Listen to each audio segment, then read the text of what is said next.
बिबट्यांची संख्या वाढल्यानंतर वन खात्याचं वरिष्ठाच्या लेवलवरती आम्ही क्षेत्रीय कर्मचारी असल्या त्यांची संख्या जास्त वाढलेली आहे. हम्म. कारण पाण्याचं क्षेत्र 2 वर्षापासून पाण्याचं स्रोत जास्त वाढल्यामुळं ऊसाचे पिकं, मक्काचे पिकं हे उन्हाळ्यामध्ये पण सुद्धा घ्यायला लागले लोक. आणि बिबट्याला काय अन्न, पाणी आणि निवारा. आणि यामुळे काय झालं की ते उन्हाळ्यामध्ये जंगलामध्ये पाण्याचा थोडं स्टॉक कमी राहतो, तरी आम्ही पुरेपूर हे करतो नियोजन का पूर्ण जंगलामध्ये पाण्याचा स्टॉक राहायला पाहिजे. जसं पान स्थळे, पाण्याचे स्थळ वगैरे हे आम्ही बनवण्याचा पूर्ण प्रयत्न करतो.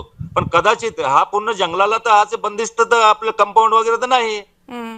तर जंगलालगत जे लोक आहे, तर हे जंगला लोकांची काही चुकी असती का जंगलाला लगत जे लोक राहणारे लोक राहतात का ओपन मध्ये आपल्या शेळ्या बांधणे, ओपन मध्ये गुरंढोरं बांधणे, किंवा तिथे राहण्यासाठी गेलं तर ओपनला मुलांना शोषण्यासाठी बाहेर पाठवणे.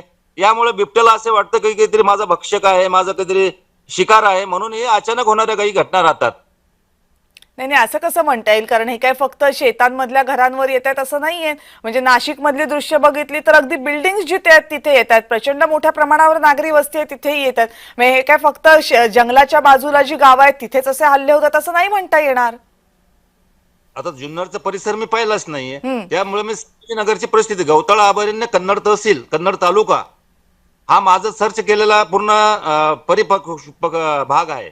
आणि त्यामुळे मला फक्त असं वाटतंय की जुन्नरचा भाग जो असेल त्या ठिकाणी जंगलचं क्षेत्र कमी नाही, असेल. पण तुम्ही फॉरेस्ट मध्ये आहात त्याच्यामुळे तुम्ही नाशिक मधल्या बातम्या बघितल्या असतील, अगदी गेल्या आठवड्यामधली कोल्हापूरची बातमी बघितली असेल. 2-2, 3-3 मजली इमारतींचं प्रचंड मोठ्या प्रमाणावर जाळं जिथे तिथे बिबट्या पोहोचतोय. तर हा बिबट जो आहे हा मांजर कुळातला हा एक प्राणी आहे आणि तो मानवीच्या आसपासच राहणारा एक प्राणी आहे.